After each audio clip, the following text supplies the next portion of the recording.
मुझे नहीं पता था, मैं तो समझा थोड़े से लोग आएंगे, यहाँ तो जलसा आपने कर दिया है। तो मैं आपको खुशामदीद कहता हूँ। मैं आज जी शुक्रिया। अच्छा जी, मैं पहले तो आप सबको, अगर चले आवाज जा रही होगी सबको, देखिए मैंने जो आपको यहाँ दावत दी वो पाकिस्तान के उस डिफाइनिंग मोमेंट, फैसला कुन वक्त, जो कभी कभी एक कौम की जिंदगी में ऐसे वक्त आते हैं, इसमें मुझे पाकिस्तान के वुकला की सबसे ज्यादा जरूरत है।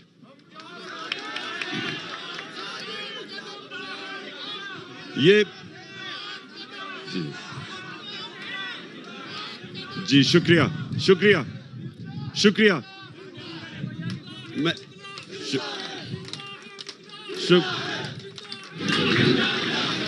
अच्छा जी, सुने आप, देखें एक जमहूरियत के अंदर पुरअमन एहतजाज हर शहरी का हक है। हमने एक पुरअमन एहतजाज किया, किसके खिलाफ? साजिश के तहत एक इंपोर्टेड हुकूमत चोरों की और डाकों की हमारे ऊपर मुसल्लत की गई। सबको सारों के सामने, अब आप प्लीज सुने कि मैंने सबके सामने जो साइफर या मुरासला था, जो वो एक अमेरिकन डोनाल्ड लू और हमारे वजीर, जो हमारा जो मुशीर सफीर जो वॉशिंगटन में था, उससे जो बातचीत हुई ऑफिशियल, उसका मुरासला मैंने पार्लियामेंट में रखा, मैंने नेशनल सिक्योरिटी काउंसिल के सामने रखा, और हमने फिर प्रेसिडेंट ने चीफ जस्टिस पाकिस्तान को मुरासला भेजा। जो नेशनल सिक्योरिटी काउंसिल ने कहा कि मुदाखलत हुई, और अमेरिकनों से मजम्मत करो कि उन्होंने हमारे मुल्क के इंटरनल अफेयर्स में मुदाखलत की। सुप्रीम कोर्ट के पास वो आज मुरासला पड़ा है कि वो इसके ऊपर इन्वेस्टिगेशन करें कि एक मुल्क में गवर्नमेंट गिराई गई बाहर से साजिश की, और गवर्नमेंट पे कौन लोग आए? जो असल तौहीन है पाकिस्तानियों की। हमारी असल तौहीन ये है कि मुल्क के बड़े बड़े डाकुओं को मुल्क के ऊपर मुसल्लत कर दिया। सजा होनी थी। शहबाज शरीफ और इसके बेटे को एक केस में सजा होनी थी।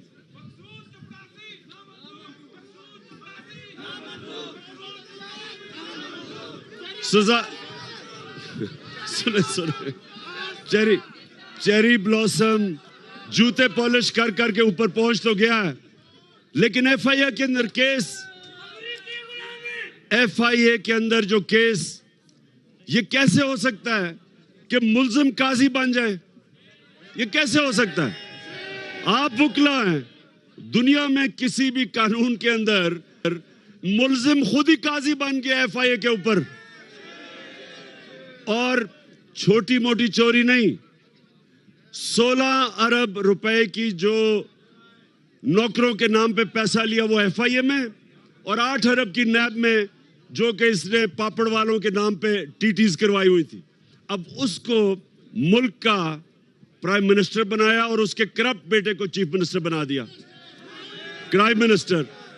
अब वुकला, देखिए आप, सबसे इंपॉर्टेंट चीज वुकला और पाकिस्तान का इंसाफ का निजाम, हमारे जजेस, मुल्क, मैं यही आपको कहने लगा हूं। इस मुल्क में, एक मिनट सुनो बात सुने, इस वक्त कानून की हुक्मरानी आपकी और अदलिया की जिम्मेदारी है। सुने जरा, सुने ने अभी बाद में आता हूं उसके ऊपर अभी मैं उसके ऊपर भी आता हूं, लेकिन सबसे पहले आप लीगल कम्युनिटी की जिम्मेदारी है रूल ऑफ लॉ, और रूल ऑफ लॉ आपने और अपनी अदालतों ने इंप्लीमेंट करना है। अब ये कैसे हो सकता है कि एक मुल्क की क़यादत वो लोग कर रहे हैं, प्राइम मिनिस्टर और chief minister under trial, 60% cabinet जमानत पे। ये सारे हमारी कौम की तौहीन है, कौम की तौहीन है ये। तो मैं आप सबको आज ये कहने लगा हूं, आपने मेरे साथ नहीं, कानून की हुक्मरानी के लिए खड़े होना है। आपने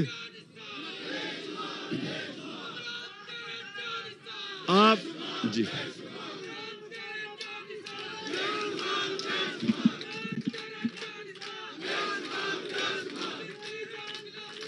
जी, शुक्रिया शुक्रिया जी। अब शुक्रिया शुक्रिया। अच्छा, अब सुने हमने करना क्या है। हमने अदालतों के अंदर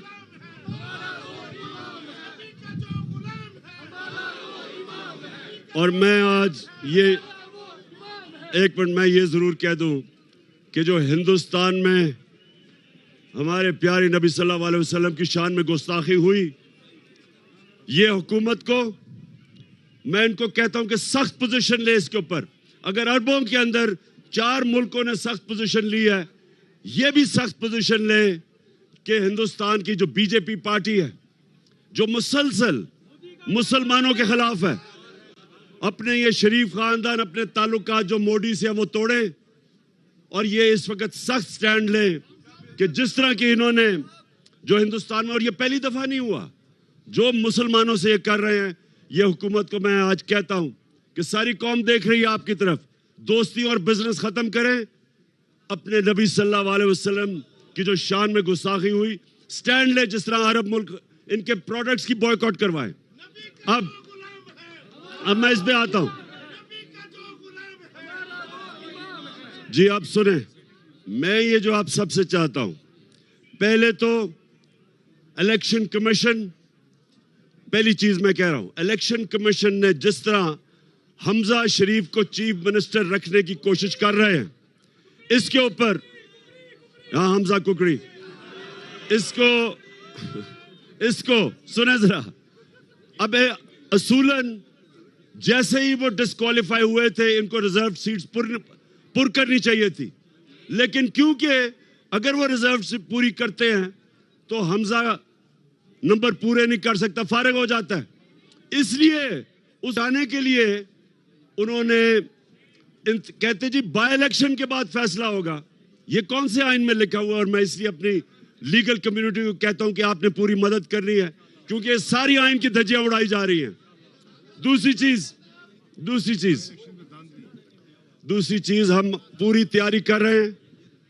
इनको इलेक्शन कमीशन जो बाय इलेक्शन के अंदर हमारे सामने चीजें आ रही हैं, हल्का बंदियां के अंदर इन्होंने बैठ के पूरा प्लान बनाया नून लीग से पंजाब में इलेक्शन धांधली से जीतने का, क्योंकि इनको पता है कि वैसे तो ये अब इलेक्शन जीत नहीं सकते। पब्लिक में जब भी जाएंगे,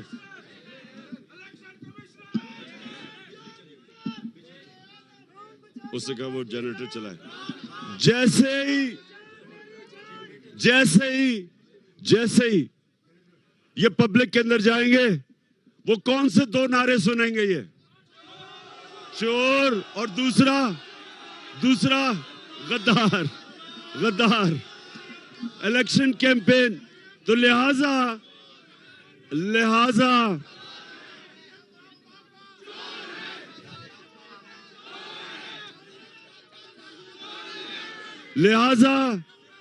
इलेक्शन कमीशन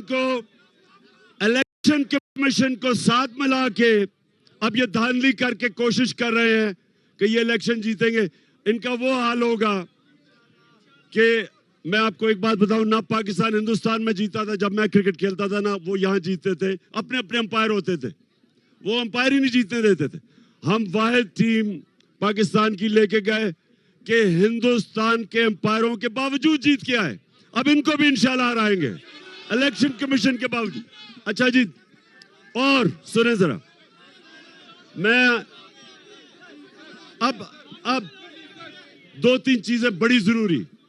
गवर्नमेंट, ये कभी नहीं हुआ कि एक गवर्नमेंट जो बड़े मुश्किलों से एक बैंकक्रप्ट इकोनॉमी लेके फिर कोरोना के बावजूद मुल्क को उठा के 5.6% तीसरे साल और 6% इकोनॉमी ग्रो कर रही है चौथे साल।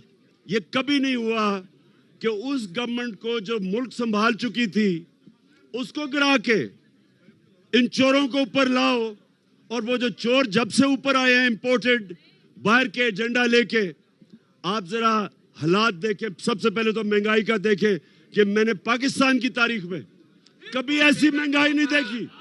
हमने कभी ऐसी महंगाई नहीं देखी। कभी भी पेट्रोल, डीजल, बिजली, गैस कभी ऐसे नहीं बढ़ी।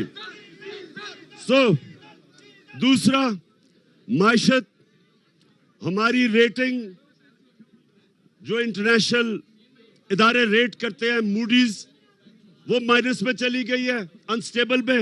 इसका मतलब कर्जे नहीं लिए जाएंगे। और सबसे खौफनाक चीज ये जरा सुने, वापडा जो बॉन्ड फ्लोट करती थी, जिसके ऊपर वो कर्जे ले रही थी, डैम्स बना रहे थे जो हम, जब से इन्होंने जनरल मुजम्मल को, ये शहबाज शरीफ ने उसको जब रिजाइन करवाया, तो ये जरा सुने, अब वापडा की रेटिंग माइनस में चली गई है। इसका मतलब कि वापडा को अब कर्जे नहीं मिलेंगे। इसका मतलब कि जो हमने इस मुल्क में 50 साल के बाद डैम बन रही थी, इस मुल्क में पानी का सख्त मसला बना हुआ है। इस वक्त किसानों का सबसे बड़ा मसला पानी का है। डैम्स बना रहे थे पानी रोकने के लिए, रिजर्वॉयर्स बनाने के लिए। अब जब से ये इंपोर्टेड हुकूमत आई है, हमारा जो क्रेडिट रेटिंग वापडा की वो नीचे चली गई है। इसका मतलब अब कर्जे नहीं मिलेंगे।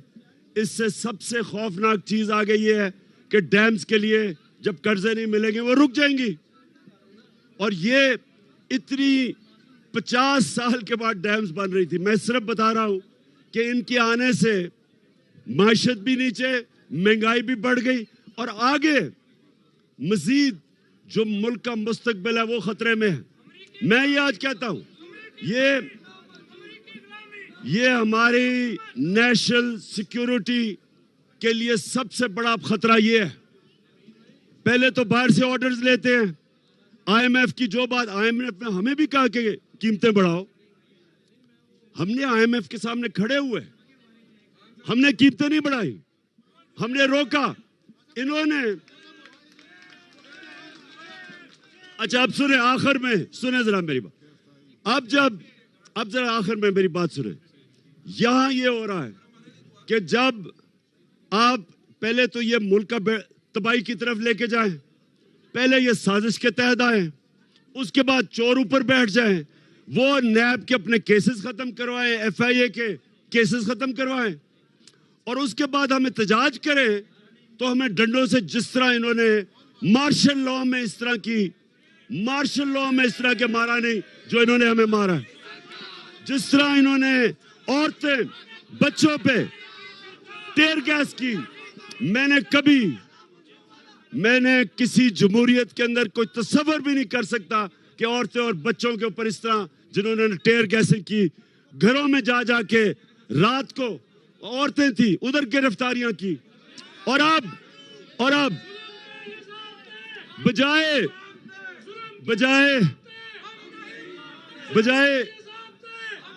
ये जो कातिल इंटीरियर मिनिस्टर और ये जो सबसे ज्यादा पुलिस मुकाबले में इसके ऊपर ह्यूमन राइट्स की रिपोर्ट है शहबाज शरीफ के, बजाय इनके ऊपर एक्शन लेने के, हम सब के ऊपर इन्होंने एफआईआर काटी है। और इनकी कोशिश, ये सुन ले जरा, बुकले आपके लिए इंपॉर्टेंट है, इनकी कोशिश ये है कि इमरान खान को किसी तरह किसी केस में बंद करो ताकि ये सारी तहरीक रह जाए। मैं आपको ये कह रहा हूं आप सब ने तैयार रहना, सब तैयार हैं। हमने किसी सूरत अपनी हकीकी आजादी की तहरीक, चाहे ये जेलों में डालें या जो मर्जी करें, ये अब तहरीक खत्म नहीं होगी जब तक साफ और शफाफ इलेक्शन की अनाउंसमेंट नहीं होती। आप जरा बताएं, तैयार हैं आप सारे इस तहरीक के लिए? इंशाअल्लाह पाकिस्तान जिंदाबाद। इमरान